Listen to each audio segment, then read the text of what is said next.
Hi, welcome again to the Series 2 ABC relating to holistic health and living in general. So the letter C today, I'm going to talk about cardio, or more specifically cardiovascular and heart, but from the perspective of natural medicine as well as allopathic medicine. And allopathic I touched on in the letter A of this series, which is generally your conventional medicine in the West, like your GPs and your specialists.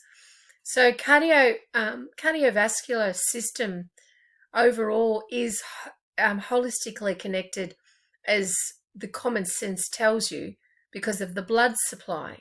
And our blood supply basically carries the nutrients and the metabolites, or the waste products, away and to the various parts of the body that need it in relationship to the nutrients, and then it takes the waste products away and hopefully they're eliminated by the body. However, there can be problems within the other systems as well, and those metabolites or waste products are not eliminated, and then we get symptoms of disease, and the most obvious will be with the skin when we have skin problems. Now, unless it's actually a skin contact substance like a chemical reaction, skin symptoms in general will be because of what's going inside the body, and the cardiovascular system will be a major part of it. So from a natural perspective, when we treat disorders, we've got to include the cardiovascular in all of it. Even allopathic cardiovascular would be important for all other areas. However, their treatments are so fragmented, meaning that they are direct to the specific area and not necessarily covering the continuous flow of the blood and the cardiovascular influence. So I'm going to talk today about if you want to be more holistic in your health, then understanding that treating or looking after or using preventative measures for cardiovascular is very, very important. Now, natural medicine is my first and forefront. So even though I became a nurse in my early adult life, I was studying herbal medicine and natural medicine philosophy and iridology, for those that are aware of it, way before I became a nurse, more than 10 years. So the familiarity for me with cardiovascular, and in particular natural medicine, as in herbal medicine and food, is your primary herb that pretty much anyone can take for the heart, for cardiovascular, would be garlic. Now, garlic, there's always a rule to the exception with any treatment, even how much water you have, because some people can't have as much water as others because their body's not utilizing it as well in the tissues, and it pulls and becomes an edema-like symptom. So generally speaking, garlic as a food supplement, as a food, would be fine. So, and unless you are unsure or you went to your physician, whether it's a natural medicine or a GP, because let's face it, when you are utilizing that area of medicine through your professionalism on a long-term basis, you're going to know that area really well. And so for people like myself, I can call myself a herbal medicine expert. A GP, with the greatest respect, their general medicine form is through medical, the allopathic medicine. So they're not going to know the areas as well. So they're going to tend to be more cautious. So that's why when you're having herbal medicine or natural medicine, you need to consult a professional natural therapist that's got that experience. And that simply can occur by asking them. So coming back to the heart and the cardiovascular. So in the principles of natural medicine, which is what I'm going to talk about more, because my medical side is nursing and a master's degree in health science. So natural medicine is more of my expertise. So with natural medicine and the philosophy of natural medicine, the heart and cardio it's like that which assists with taking everything that we ingest, whether it's through our digestive system, or we inhale, because eventually it will, if it goes into the whole body, it will be entering into the bloodstream, cardiovascular.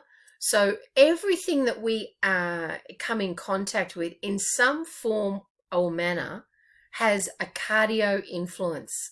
Now, in the series 2A letter, just recently, I also mentioned that the heart has 5 times more electromagnetic field production than the brain does. So the heart also has the electricity associated with, which in the medical system we're aware of because of the electrical pulses that are in the heart. And there's also hormone influences as well. So the heart and the cardio is a huge area to consider for being holistically healthy. And in the Be Aware model, which I include the body, which I've just discussed, I also include the emotions and the mental. So emotionally, the heart stores sorrow. Now, the lungs store grief, which is a deepened sense of sadness. However, the heart is like the initial satellite or area that sadness gravitates to. When we feel sad, all of a sudden we can feel, if you think about it, you can feel the heaviness within your chest, the heaviness of the heart, the pain associated when someone hurts you, whether intentionally or they didn't mean to. It was something that's going on in your own life. You've got trauma. The heart area, this putting the hand on the area of the heart, is a natural, intuitive mechanism to almost protect, because when we are looking after something like the heart and the brain, they're vital organs. They're vital organs to keep us going at our optimum capacity. So the heart, both on an emotional level and a physical level, have a really strong importance. And then, of course, there's the mental aspect. Now, think about when you are mentally overwhelmed on the computer. We sort of, I shouldn't say that, I don't like generalizing. A lot of people associate mental work with the brain. They think that's where mind is, etc., which it's not, which I'll elaborate further on in my videos and in my books. The brain is a vital organ, and it does use up a lot of energy. However, so is the heart, because it's keeping the vitality of the blood supply flowing through the body on a large scale. We've even recently, forgive me, I'll remember his name, Dr. Thorpe, can't think of his first name, but Dr. Thorpe, and I was watching an interview with him, and he's a radiologist, and he has recently, over the last couple of decades, because of his persistent work in radiology, he studies the mechanisms of venous flow back to the heart. And he's also come to a hypothesis which people came to in the beginning of the 20th century, which was sort of pushed aside, and now it's coming back, that even the sodium and potassium or the sodium pump of the heart is not just what affects the fibrillation of the ventricles and the atriums of the heart, pardon me, which brings back and takes away blood flow. This man, Dr. Thorpe, has realized through observation, through empirical evidence, that a mechanism of automatic flush or blood flow continues back to the heart regardless of the movement of the body, because a lot of medical literature talks about Venus return being associated with muscular movement. So where does this come in with thought and mental capacity? So how we think and how we feel can affect and does affect our body's physicality, regardless of what we are doing. Now, some people will be saying, yeah, that's a no-brainer. However, are you putting it into action?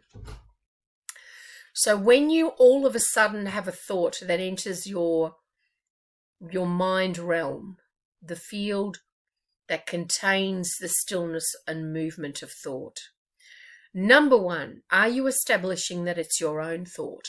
Because also as a yogini, someone myself who practices and lives a yoga life and has done for the best of my existence, some 47 years, the awareness of how and what you are thinking is very important, because it may not be your thought, and it will come down. If it is a thought of discomfort, if it's someone else's thought, the learning to discern and move that thought, especially if it's a sad thought, because a sad thought will end up affecting the hormone levels and the blood and the cardiovascular in particularly, and also the heart, because the heart knows what's happening before the body has to actually move or do something.